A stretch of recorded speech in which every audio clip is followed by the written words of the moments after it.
What is up, everybody? Yes, it is. Yo, it's an awesome fall day out. I mean, check it out, man. This is why life. Karma, hey, baby. Say hello to the audience.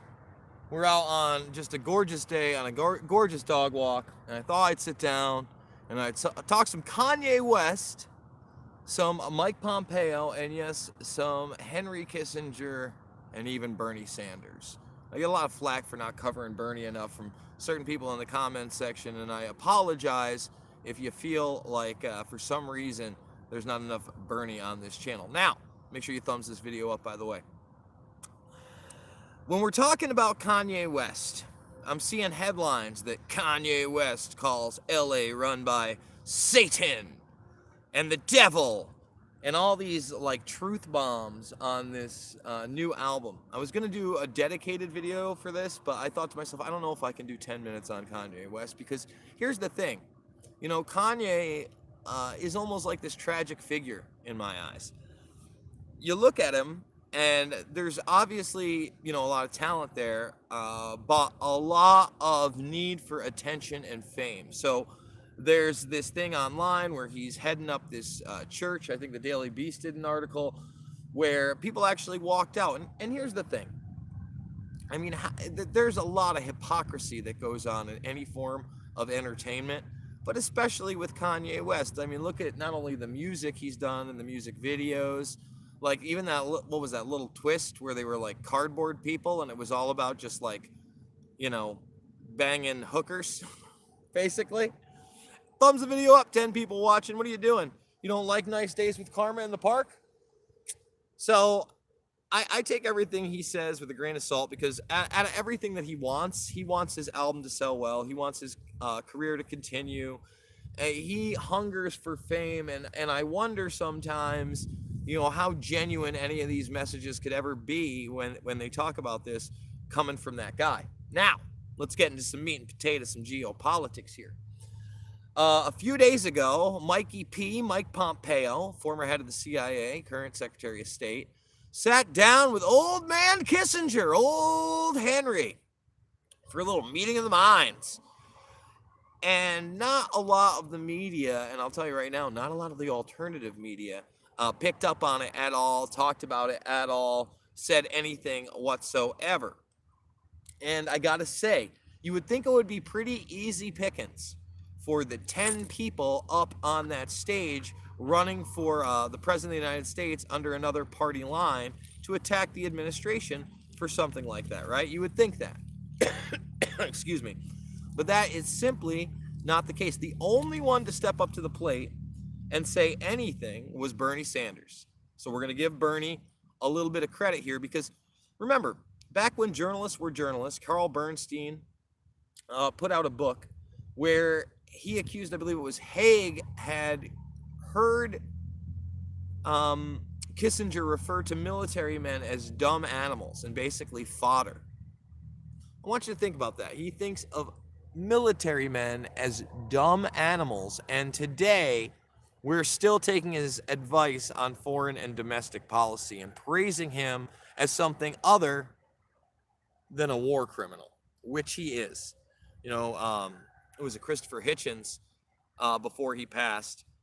He really, I think the trials of Henry Kissinger was part of it, but he really made a push to expose him for the globalist madman that he was. And yet, we're sitting down with him and talking to him in a time period where every branch of the military, I did a story on this in depth, you can check out here on this channel, every branch of the military except for the Air Force, what is up? Suicide rates. Suicide rates are up in every branch of the military except for the Air Force. What does that tell you? How should that make us feel as a nation? Should that tell us that maybe we should start to, I don't know, get out of these wars of aggression? I won't call them regime change wars, because that's nonsense. That's almost a grift in itself. When you look at what's really going on, and I watched the majority of Amir Khan, the leader of Pakistan, in front of the United Nations. First of all, it was really odd, because normally just about anything the UN does, they carry everything, but I couldn't find the Amir Khan speech there. I actually had to go to the United Nations YouTube, and Khan spoke for like an hour. And, he made some really interesting comments. First of all, he said there's no such thing as radical Islam. And, he gave a really impassioned speech about that and a view of that. And he also talked about how the Mujahideen in the 1980s were working directly with the Pakistan and U.S. intelligence. This is a network I've talked about for a very, very long time. And, that's when the term jihad or freedom fighter really was indoctrinated. And that was on behalf of U.S. intelligence. And then the Russians called them what? Terrorists. 52 watching, 13 thumbs up. Let's thumbs this video up. Then Amir Khan says, but now it's reversed. Now these quote-unquote jihadists are terrorists here. So Khan had like a lot of very interesting things to say. Obviously, I didn't agree with what he had to say about climate change, but he also talked about how the elites have looted his country and how these offshore accounts where nobody has to pay taxes even existing is mind-boggling to him. So there was a lot of real things said by Amir Khan. And here's the thing, in this country, most people don't even know who Amir Khan is or why Pakistan is significant in that Eurasian region at all. And I see somebody saying the Panama Papers out there. There's a really great documentary out there called The Panama Papers.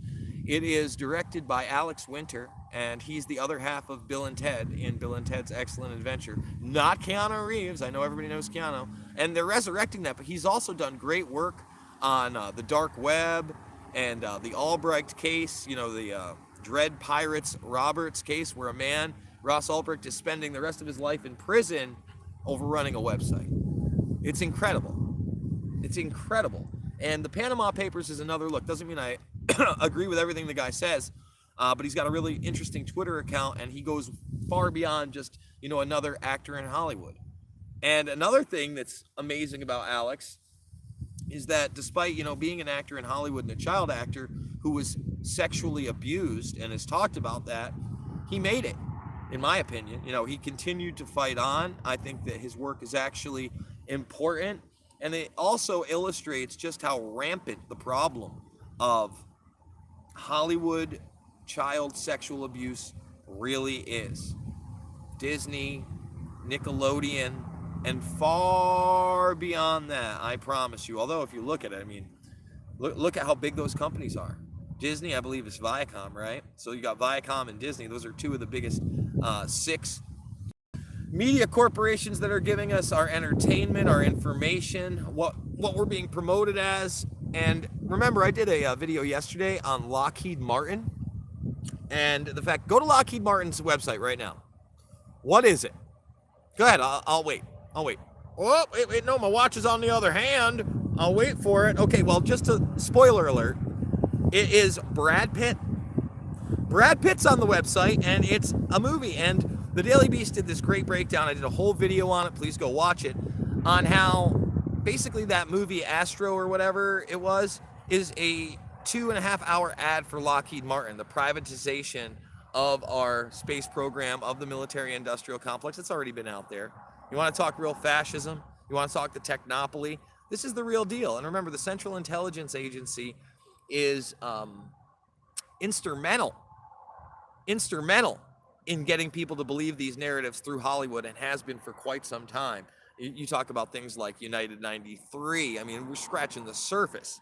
But they have been heavily embedded in Hollywood for a very, very, very long time. So guys, 86 people watching, 21 thumbs up. Let's see if we can double that before we go here, because hey, it's not just walk and talks with Karma, who's doing great. Tomorrow will be week 7 since we took her that, and she got, oh, thank you so much. Disney pedophilia needs to be common knowledge. Yes, it does. Listen, Bella Thorne. She said some really can't believe it. Bella Rose, okay? Bella Thorne.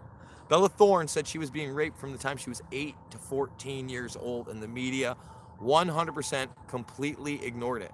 Thank you so much for that super chat. They helped me go. And yeah, Karma's doing great. Like I said, it's been 7 weeks. since she got the death sentence of 2 weeks to 2 months. I don't think she's dying in a week. She's strong on the walk. We're gonna pick from here. Gorgeous day out.